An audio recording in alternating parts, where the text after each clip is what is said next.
How do I live my simple life without any income at the age of 30? In today's video, I'm going to share what a typical day looks like for me, a 30-year-old who's essentially retired, or at least no longer working a conventional 9-to-5 right here in the United States. For context, I'm originally from China, and I moved here years ago, always chasing that dream of a more laid-back lifestyle. Now that I'm living it, I've found that it's not always the fantasy you might imagine. Sure, I have more free time than most people, but that doesn't necessarily mean every day is a thrilling adventure. In fact, my daily routine has become surprisingly predictable, almost like clockwork. Let's start at the beginning of the day. I usually wake up without an alarm. This used to be something I'd crave when I was working, the idea of sleeping until I naturally wake up. Now it's an everyday normal. Once I'm up, I tend to my dogs. They're a major part of my life, and caring for them gives my day a tangible sense of purpose. No matter how retired I am, they still need their meals, walks, and attention. Feeding them is my first concrete task, and it's surprisingly grounding. When I'm consistently wondering what to do with all the extra free time, they remind me that there's always something worth getting out of bed for. Next, I settle down in front of my computer or scroll through my phone. I check the stock market, nothing intense or Wall Street-like, just making sure my small investments aren't tanking. For me, investing is a way to stay engaged mentally and ensure that my savings, the ones that allow me to live like this, aren't just sitting idle. I'm not a big risk taker.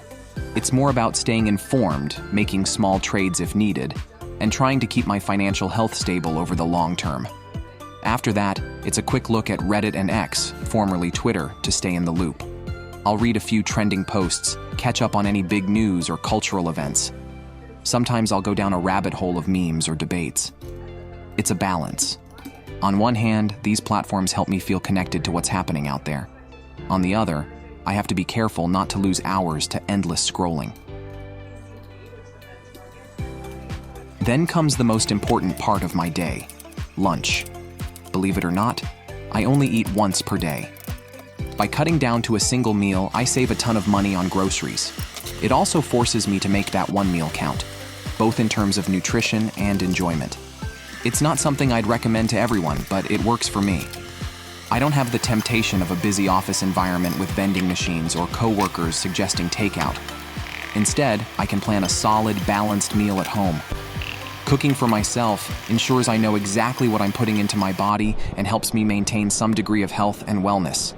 To wash it all down, I stick to water with a squeeze of lemon. It's refreshing, adds a bit of flavor, and is way cheaper and healthier than stocking up on sodas or fancy drinks. Over time, these small savings add up. Plus, by not constantly buying sugary or caffeinated beverages, I'm not only saving money, but also doing my body a favor. After lunch, a wave of afternoon fatigue usually hits. Since I have no pressing obligations, I often take a quick nap. I won't deny that midday sleep still feels like a luxury. But without a job to rush back to, why not recharge? When I wake up, I feel more focused and ready to tackle the rest of the day, though tackle might be a strong word when you're living at a slower pace. In the late afternoon, I make my way to the gym. This is where I invest in my health. Working out doesn't just keep my body in shape. It's essential for my mental health, too. Without a traditional job providing structure, I risk sinking into a sedentary lifestyle. The gym helps keep me disciplined. While I'm not overly social there, just nodding to a few familiar faces gives me a sense of community. It's a small form of human interaction that doesn't require spending money on social outings. After all, a night out at a bar or a fancy restaurant might be fun, but it chips away at the savings I'm trying to preserve.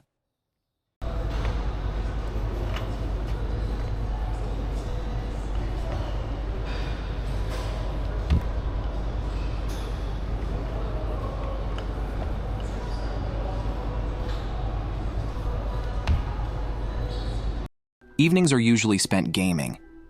It might sound trivial, but online gaming is where I often catch up with old friends and sometimes meet new people. Virtually, of course. It's a form of entertainment and social interaction rolled into one, and it doesn't cost much beyond the initial game purchase or a monthly subscription. No need to worry about cover charges, tipping bartenders, or paying for overpriced drinks. Finally, as night rolls in, I tidy up, reflect on my day, and wind down. It might strike you as repetitive or even boring.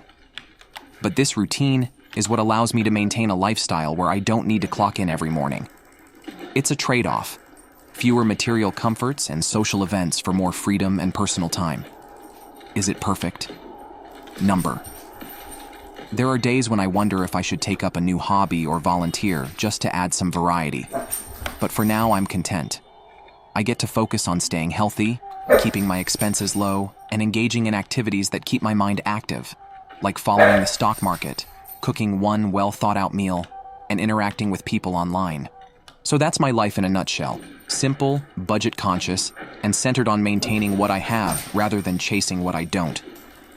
If you found any of this interesting or helpful, maybe you're considering a simpler lifestyle or looking for ways to stretch your budget, stick around. I'll be sharing more tips, thoughts, and personal experiences soon. Thanks for watching, and I'll catch you in the next one.